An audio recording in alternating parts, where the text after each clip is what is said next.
Hello hi welcome नमस्ते, मेरा नाम ऋतिक और आज हम फिर से बात करने वाले हैं एक और इंटरेस्टिंग कंसेप्ट के ऊपर। तो ये वीडियो सेमेस्टर 6 के उन बच्चों के लिए मोस्ट इंपोर्टेंट होने वाली है जिनके पास सब्जेक्ट है इंडियन ग्रोथ एंड डेवलपमेंट। और आज हम बात करेंगे लेसन नंबर 5 के एक और इंपॉर्टेंट कंसेप्ट के बारे में, ठीक है। तो और ये वीडियो लेसन नंबर 5 की काफी इंपॉर्टेंट वीडियो है जहाँ पे हम ये समझेंगे कि जो चैप्टर है हमारा इशूज इन सर्विस सेक्टर, तो कौन कौन से इश्यूज हैं, यानी कि ऐसे कौन कौन सी प्रॉब्लम्स हैं, ठीक है, कौन कौन से इश्यूज हैं जिसकी वजह से सर्विस सेक्टर जो कहीं ना कहीं ग्रो नहीं कर पा रहा। तो वो रीजन हम आज की वीडियो में डिस्कस करेंगे। कुल मिला के मैं सबसे 15-17 पॉइंट है इसके अंदर, ठीक है, जहाँ पे मैं समझेंगे कि ये वो कारण है जिसकी वजह से हमारा सर्विस सेक्टर जो है वो कहीं ना कहीं लैग कर रहा है। हम मानते हैं कि भाई एग्रीकल्चर सेक्टर जो है उससे ज़्यादा ग्रोथ हो रखी है सर्विस सेक्टर की, इंडस्ट्री से ज़्यादा ग्रोथ हो रखी है सर्विस सेक्टर की, लेकिन फिर भी जो और ज़्यादा हम ग्रोथ अचीव कर सकते थे वो हम क्यों नहीं अचीव कर पा रहे, वो रीजन क्या है वो हम डिस्कस करेंगे आज की वीडियो के अंदर।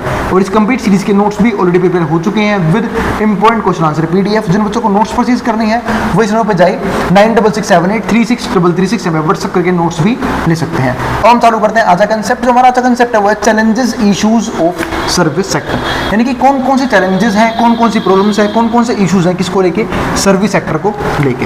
इसमें से पहला पॉइंट क्या आता है, लैक ऑफ गवर्नमेंट इनिशिएटिव्स। क्या बात कर दी हमने, लैक ऑफ गवर्नमेंट इनिशिएटिव। क्या भाई गवर्नमेंट भी यहाँ पे ध्यान नहीं दे रही, बिल्कुल। हम सब ने एक चीज़ देखी थी कि जब हमारा फर्स्ट 5 ईयर प्लान था वहाँ पे गवर्नमेंट ने फोकस किया मेन किस पे, एग्रीकल्चर पे। जो हमारा सेकंड 5 ईयर प्लान है उस पर किसे फोकस किया, इंडस्ट्रीज पे। लेकिन क्या कभी भी हमने सर्विस सेक्टर फोकस किया, नहीं किया। यानी कि हम कह सकते हैं कि गवर्नमेंट ने बेसिक भले ही बहुत सारे इनिशिएटिव लिए हों सर्विस सेक्टर के अंदर, लेकिन service sector as comparison to किससे, इंडस्ट्रीज को लेके एग्रीकल्चर को लेके, उस हिसाब से जो है ना इनिशिएटिव गवर्नमेंट के हमेशा क्या रहे, कम ही रहे। लेकिन हम कह सकते हैं कि सर्विस सेक्टर खुद ब खुद जो है वो इतना ग्रो हो चुका है, लेकिन अगर गवर्नमेंट इनिशिएटिव कुछ और ज़्यादा लेती ना तो सर्विस सेक्टर की जो ग्रोथ है वो और भी ज़्यादा होती, जितनी हो रखी है उससे भी ज़्यादा होती। तो ये पॉइंट आता है यहाँ पे इंपॉर्टेंट हमारा। अब ऐसे यहाँ पर देखो, ठीक है, तो 1 मिनट वेट करना। चलो ठीक है, अब यहाँ पर देखते हैं फिर क्या आता है हमारे पास यहाँ पे, तो वही देखते हैं।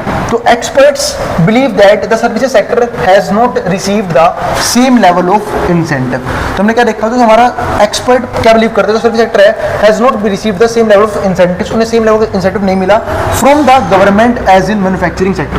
यानी कि जितना फोकस हमारी गवर्नमेंट ने मैन्युफैक्चरिंग सेक्टर के ऊपर किया था ना, उतना फोकस यहाँ पे इंडस्ट्रीज, जितना फोकस मैन्युफैक्चरिंग पे हुआ, इंडस्ट्रीज पे हुआ, उतना फोकस सर्विस सेक्टर पे नहीं किया गया। वरना सर्विस सेक्टर की ग्रोथ जो है वो जितनी हो रखी है उससे भी क्या होती, ज्यादा होती, ठीक है। अब दूसरा पॉइंट हमारे पास क्या आता है, ट्रेड रेस्ट्रिक्शंस। अब ट्रेड रेस्ट्रिक्शंस क्या है कि अब मान लो हम जानते हैं कि भाई हमारी सर्विसेज जो हैं वो बहुत ज़्यादा है ना, सर्विसेज जो है हम बहुत ज़्यादा प्रोड्यूस करते हैं, सिर्फ डोमेस्टिक लेवल पे भी नहीं, फॉरेन लेवल पे भी। लेकिन यहाँ पे एक दिक्कत है, क्या दिक्कत है कि हम तो बात करते हैं फॉरेन लेवल की, ठीक है। तो फॉरेन लेवल को लेके हम जो है अपनी सर्विसेज को एक्सपोर्ट नहीं कर पा रहे, क्यों, सिर्फ ट्रेड रेस्ट्रिक्शंस की वजह से। अब ट्रेड रेस्ट्रिक्शन है किस प्रकार की, वही समझते हैं। देखो ट्रेड रेस्ट्रिक्शन ना 2 तरीके से इंपैक्ट डालता है। मतलब अब हो सकता है कि भाई हमारी जो डोमेस्टिक सर्विसेज हैं उसकी डिमांड फॉरेन कंट्री में ना की जाती हो, या फिर डिमांड तो की जाती हो पर गवर्नमेंट वहां की ना ट्रेड रेस्ट्रिक्टेड रह के ये बोलती हो कि भाई हमें जो है वो अपनी खुद की सर्विस यूज करनी है, हमें किसी भी फॉरेन कंट्री की इंडिया की सर्विस यूज नहीं करनी है। सपोज करो वो चाइना बोलता है कि भाई हम जो है वो इंडिया से किसी भी तरह की सर्विस नहीं लेंगे, ठीक है, हम इंडिया की सर्विस यूज नहीं करेंगे। तो ये क्या हो गया, एक तरह का ट्रेड रेस्ट्रिक्शंस। तो इससे क्या होगा, हम डोमेस्टिकली तो परफॉर्म कर पाएंगे अपनी सर्विसेज को, लेकिन फॉरेन कंट्री में अपनी सर्विस प्रोवाइड नहीं कर पाएंगे, क्यों, ट्रेड रेस्ट्रिक्शंस की वजह से। यही सेम काम इंडिया भी करता है बहुत सी गुड्स और बहुत सी सर्विस के लिए। जैसे इंडिया ने बीच में जब चाइना से वॉर होने वाली थी, बीच में कोविड के बाद थोड़ा सा मामला बिगड़ गया चाइना के साथ, ठीक है, तो इंडिया ने यहाँ पे चाइना के प्रोडक्ट को बैन करने की कोशिश करी थी, लेकिन ऐसा नहीं होता, क्यों, क्योंकि इंडिया वालों को क्या पसंद है, चीप चीजें, है ना, सस्ती चीजें। और वो कहाँ से मिलेंगे उन्हें, चाइना से। वही गुड्स वही सर्विस अगर वो हमारी कंट्री से खरीदेंगे, यानी कि हमारी कंट्री डोमेस्टिक बिजनेस का यूज करेंगे, तो ज्यादा पैसा पे करना पड़ेगा। तो वो लोग जो है इसलिए कहीं ना कहीं डिपेंडेंट है उन गुड्स को लेके किस पे, चाइना पे। तो यहाँ पे देखते हैं, तो restrictions imposed by foreign government. तो जो रेस्ट्रिक्शन इंपोज किसने किया, फॉरेन गवर्नमेंट ने, such as limitations on the movement of domestic certification requirement, कि हम जो है किसी भी तरह की मूवमेंट नहीं होने देंगे, ठीक है, फॉर फॉरेन सर्विस प्रोवाइडर। किसकी, फॉरेन सर्विस प्रोवाइडर्स की, सर्विस प्रोफेशनल्स की, and taxes on offshore income of the Indian service firms. और यही टैक्स भी लगा देंगे, जैसे हमारी गवर्नमेंट भी करती है। अब हमारी गवर्नमेंट जो है क्या चीजें कर सकती है, अगर गवर्नमेंट को रेस्ट्रिक्शन लगाना, ट्रेड रेस्ट्रिक्शन, तो कैसे कर सकती है कि भाई वो बोले कि भाई हमारे वहाँ के जो भी प्रोफेशनल्स हैं, चाहे वो सीए वगैरह हो, टीचर्स हो, वो फोन कंट्री में जाके अपनी सर्विस प्रोवाइड नहीं करेंगे। दूसरा दिक्कत क्या हो सकता है हमारे कंट्री में कि वो बोलेंगे कि अगर आप वहाँ से पैसा कमा रहे हो आपको टैक्स ज़्यादा देना पड़ेगा, ठीक है, आपका एक अच्छा खासा अमाउंट टैक्स देने में निकल जाएगा, तो लोगों की इनकम कम होगी, तो लोग मोटिवेट कम होंगे फोन कंट्री में अपनी सर्विस देने के लिए। और क्या हो सकता है भाई, एक तो परमिशन नहीं देना, टैक्स बढ़ा देना, ये सब कुछ कारण है। हो सकता है कि फॉरेन कंट्री है वही हमारी सर्विस की डिमांड ना करे, हमें हमारी सर्विस यूज ना होने दे, हो सकता है वीजा ना लगने दे हमारा, ठीक है। तो ये सब कुछ रीजंस हैं, ठीक है, जिसकी वजह से जो पॉइंट बनते हैं किसका, ट्रेड रेस्ट्रिक्शंस का। तो अब यहाँ पे क्या आता है, तो these restrictions limit the export potential, जिसकी वजह से क्या होगा, हम जो है वो अपनी सर्विस को एक्सपोर्ट नहीं कर पाएंगे फॉरेन कंट्री के अंदर ऑफ इंडियाज सर्विस सेक्टर।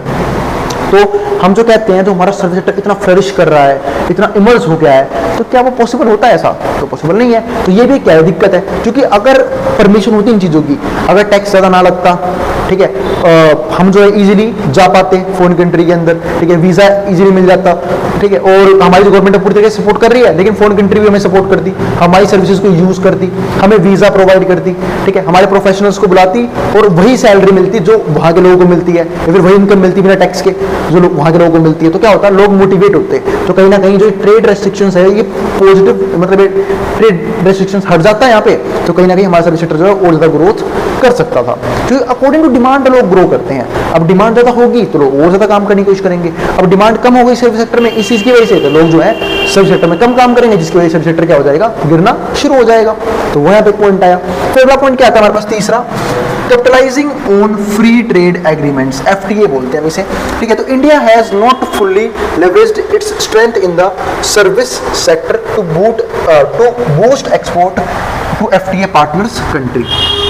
तो यहाँ पे जो इंडिया है, जो फ्री ट्रेड एग्रीमेंट है, इंडिया उसके लिए भी काम नहीं कर पा रहा है। फ्री ट्रेड एग्रीमेंट का मतलब क्या है कि कई बार पता है क्या होता है, जैसे हम बात करते हैं अभी आपने सुना होगा आर्टिकल्स में, अगर आपको नॉलेज है, आप अगर न्यूज़ वगैरह देखते हो कि USA ने हमारे ऊपर जो है वो टैरिफ्स लगाए, बहुत सारे टैरिफ हमारे ऊपर, क्या हमारे ऊपर फिर भी रिबेट थी, बाकी पूरे वर्ल्ड में टैरिफ लगाए बिजनेस को लेकर, ठीक है। तो वही चीज़ यहाँ पे है कि हमारा कम से कम जिसके साथ हमारी फ्री ट्रेड एग्रीमेंट चल रहे हैं कि हम जो है वो ट्रेड इजीली होने देंगे, ट्रेड रेस्ट्रिक्शंस जहाँ पे नहीं लगाए हुए हैं, तो हम कम से कम वहाँ पे तो फुलफिल करें, हम वहाँ पे तो सर्विसेज दे पाए अच्छे से, ठीक है। लेकिन कई बार क्या होता है, कैपिटल की कमी की वजह से, पैसे की कमी की वजह से सर्विस सेक्टर इतना ग्रोथ नहीं कर पाया अब तक कि वो उनको भी प्रॉपर तरीके से सर्विस दे पाए जिनके साथ हमारा फ्री ट्रेड एग्रीमेंट साइन हो रखा है।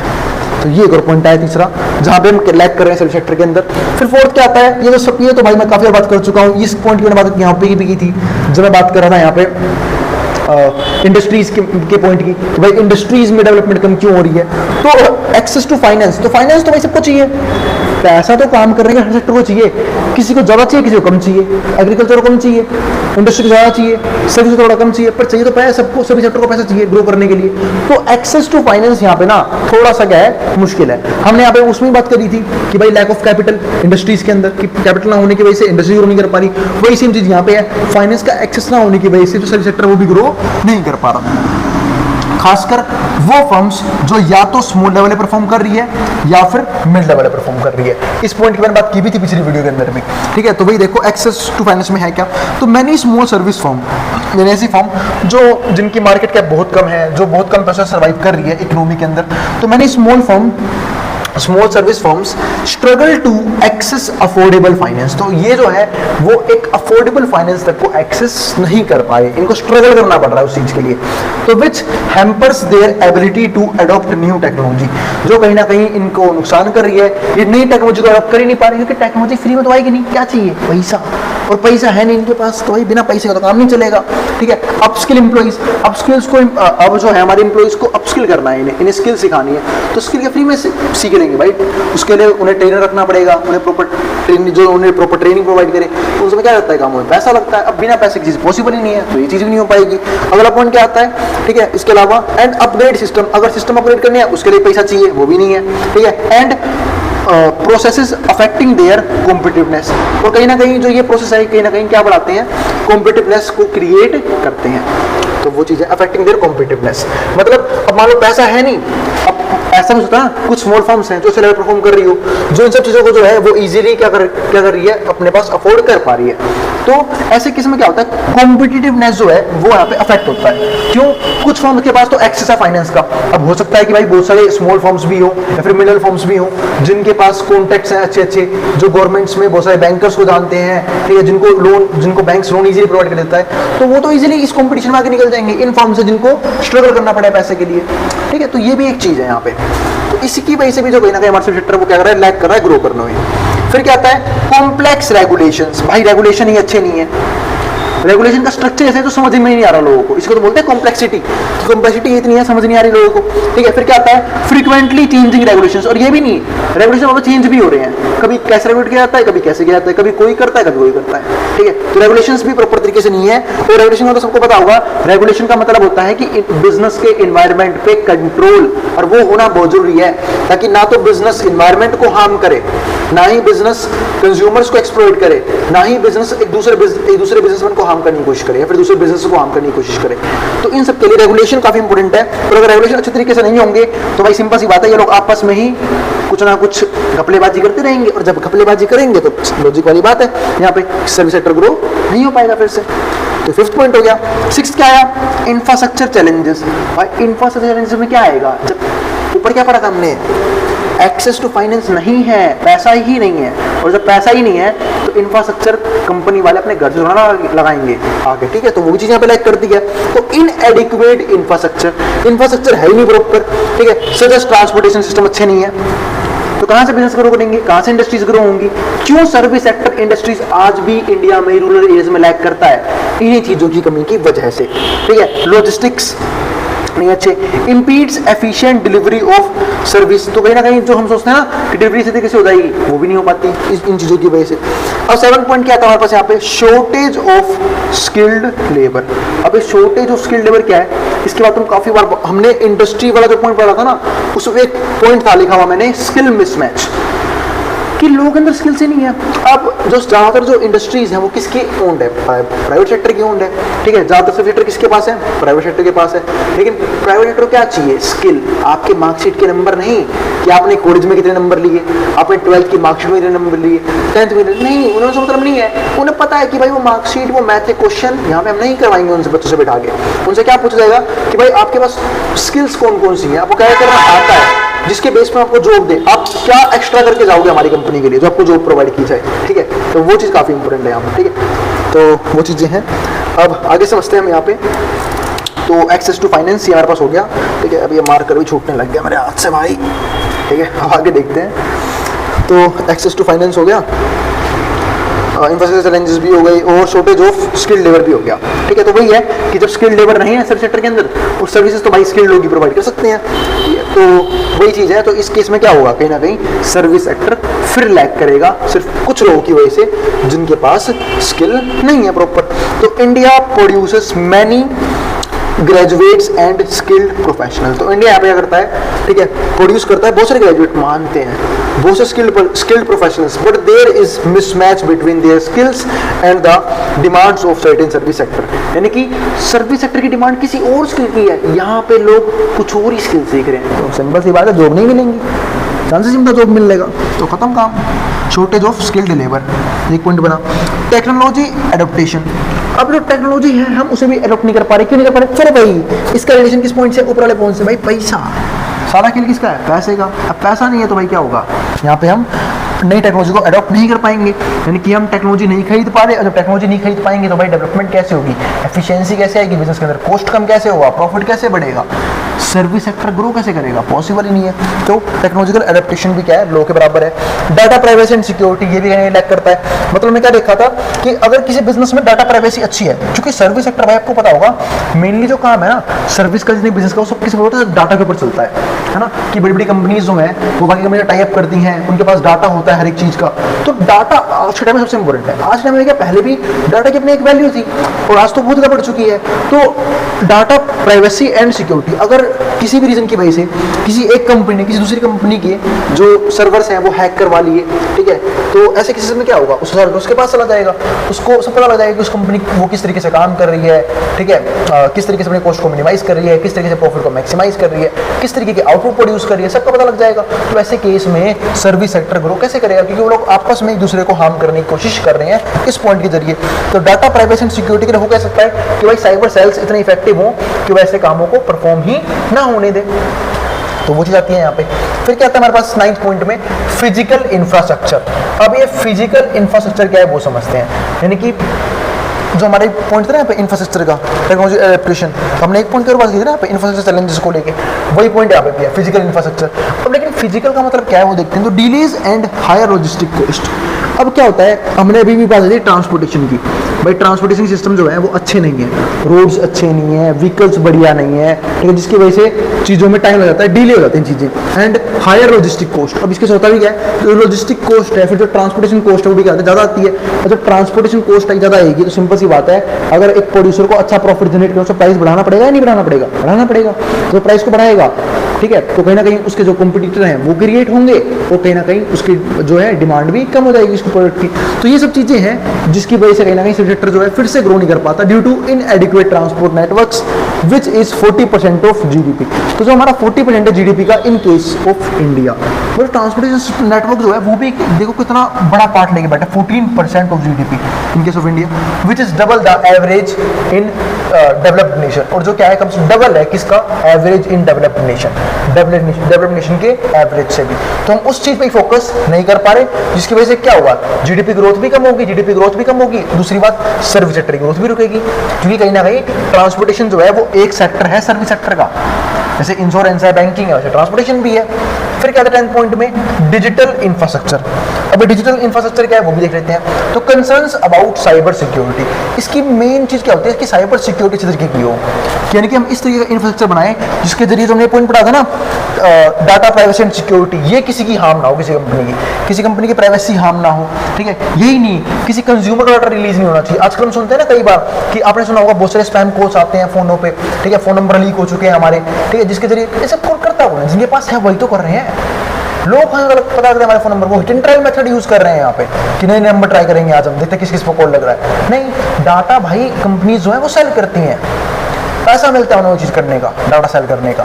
तो वही चीज़ें हैं कि भाई यहाँ पे कहीं ना कहीं जो हमारी प्राइवेसी है, और ये सिर्फ वो नहीं है कि मैं यहाँ पे बात कर दूँ कि सिर्फ यहाँ पे प्रोड्यूसर्स हार्म हो रहे हैं, कंज्यूमर्स भी हार्म हो रहे हैं। कंज्यूमर का जो डाटा है, फोन नंबर वगैरह है, वो सब क्या हो रहे हैं, कहीं ना कहीं एक दूसरी जगह जा रहे हैं, वो बट रहे हैं लोगों आपस में, ठीक है, और लोग उसका मिस यूज कर रहे हैं, ठीक है। तो डिजिटल इंफ्रास्ट्रक्चर, तो concern about cyber security and data protection, हम बात करते हैं तो साइबर सिक्योरिटी की, दूसरा डाटा प्रोटेक्शन की, and limited high speed internet access in rural areas. लेकिन यहाँ पे दिक्कत भी है कि देखो अब ये भी एक रीजन बन जाता है किस चीज का, सर्विस सेक्टर ग्रो ना होने का, कहाँ पे, रूरल एरियाज में। क्योंकि रूरल एरियाज में जो हाई स्पीड इंटरनेट एक्सेस है वो क्या है, काफी ज्यादा कम है। क्योंकि एक सिंपल सी बात है, कोई भी कंपनी जो है, जैसे मान लो कि नेटवर्क जो है कौन प्रोवाइड करता है ज़्यादातर, मान लो जियो प्रोवाइड कर रही है, एयरटेल प्रोवाइड कर रही है, फिर और भी कोई कंपनी प्रोवाइड कर रही है, कम्युनिकेशन कंपनी प्रोवाइड कर रही है, तो वो किस जगह पहले प्रोवाइड करेगी, जहाँ पे रश बहुत ज़्यादा है, जहाँ पे लोग बहुत ज़्यादा, जहाँ पे डिमांड बहुत ज़्यादा है, वो कौन सी जगह होती है, अर्बन एरियाज।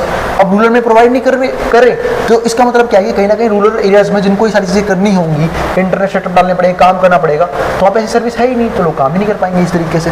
तो वही चीज़ यहाँ पे है, affect international compliance standards and customer trades. तो कहीं ना कहीं तो ये हमारा इंटरनेशनल रिलेशन खराब भी करते हैं, इंटरनेशनल बिजनेस रिलेशन हमारे खराब होते हैं इसकी वजह से, और जो कस्टमर का ट्रस्ट है वो भी हमसे क्या होता है, खत्म हो जाता है। 11th पॉइंट क्या है, स्किल डेवलपमेंट। ये भी काफी इंपॉर्टेंट पॉइंट है, स्किल डेवलपमेंट, ठीक है। तो स्किल डेवलपमेंट में क्या आता है हमारे पास कि भाई लोग जो है वो अप स्किल नहीं हो रखे, लोगों के पास स्किल्स की कमी है, ठीक है, उनके पास स्किल बिल्कुल नहीं है, स्किल है तो मिसमैच है, जिसकी डिमांड है वो स्किल नहीं है, कुछ और स्किल सीख के बैठे हैं भाई। अब जिसको एक सिंपल सी बात है, जिस कंपनी में जिस तरह की स्किल की जरूरत होगी तो हमें वो उसी तरह के बंदे को हायर करेगा ना। अगर उसके पास वो स्किल होंगी तो वो हायर होगा, उसके पास अगर स्किल मिसमैच हो रखे होंगे तो वो हायर नहीं किया जाएगा।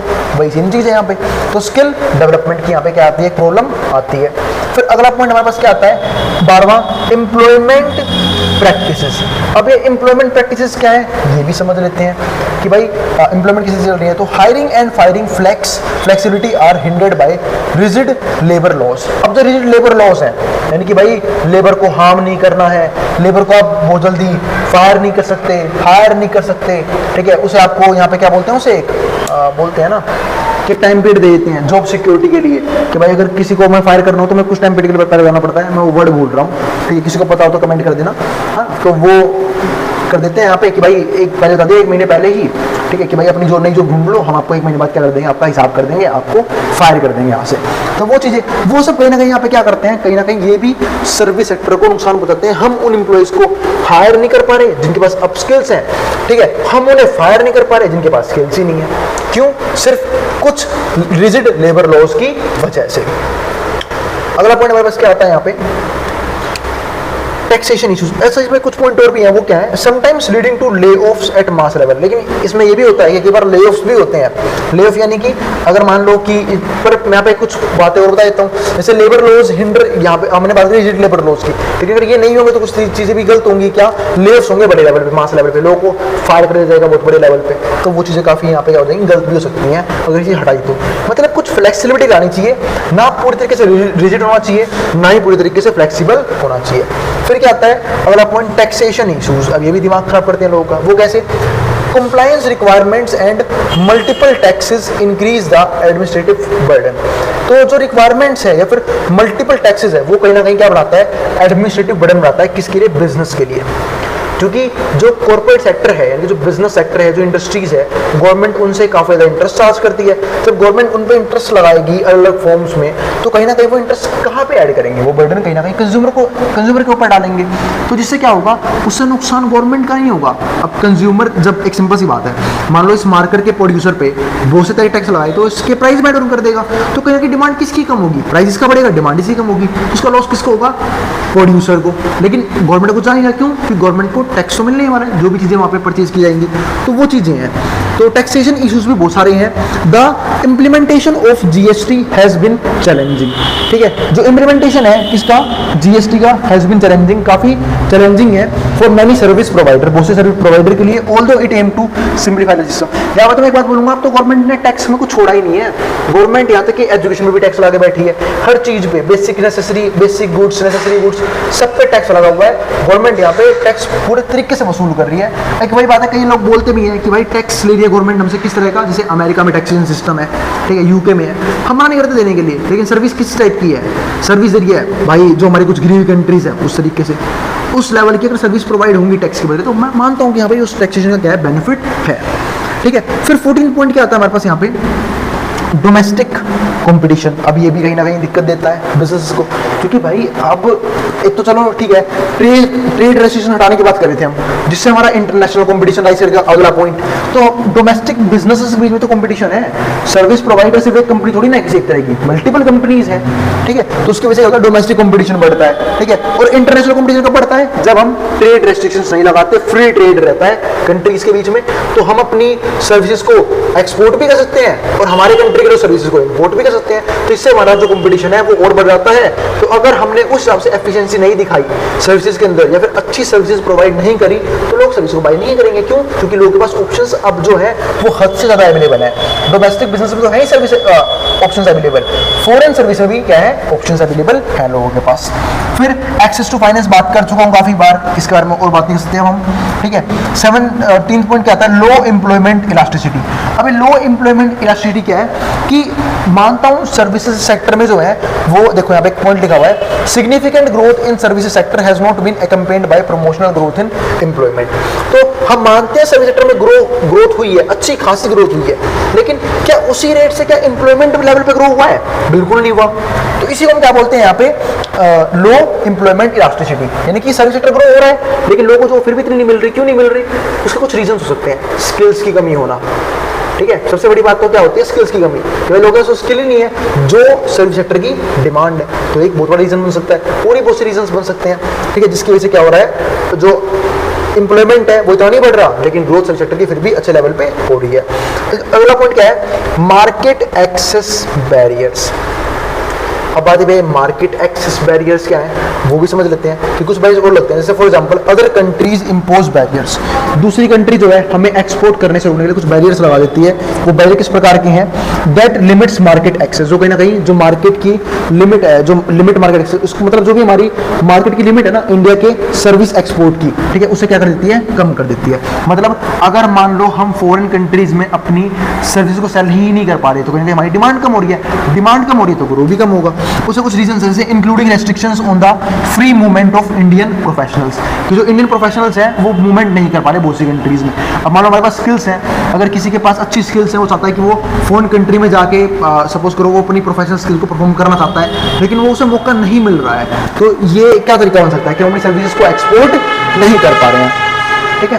तो वो चीज, इसके बाद वीजा रेस्ट्रिक्शन हो सकता है, एक पॉइंट मैंने बताया था बीच में, तो कई बार वीजा नहीं देती फॉरेन कंट्री की कंपनीज या फिर फॉरेन कंट्री के लोग, ठीक है, तो कहीं ना कहीं वो ये भी एक रीजन बन सकता है सर्विसेज के एक्सपोर्ट को रोकने का। The withdrawal of generalised system of preferences, कि कई बार जो है हमें इतनी प्रेफरेंस ही नहीं मिलती, ठीक है, कि हम जो है वो अपनी सर्विसेज को बाहर कंट्रीज में प्रोवाइड कर पाए, जिसकी वजह से कहीं ना कहीं जो टोटल एक्सपोर्ट है सर्विसेज का वो गिरेगा, एक्सपोर्ट गिरेगा, डिमांड गिरेगी, डिमांड करेगी, सर्विस सेक्टर की जो ग्रोथ अपने क्या हो जाएगी? कम होनी शुरू हो जाएगी। तो ये था हमारी आज की वीडियो का कंसेप्ट। यहाँ पर हमने बहुत सारे पॉइंट डिस्कस किए कि सर्विस सेक्टर की जो ग्रोथ है वो कम क्यों होती जा रही है।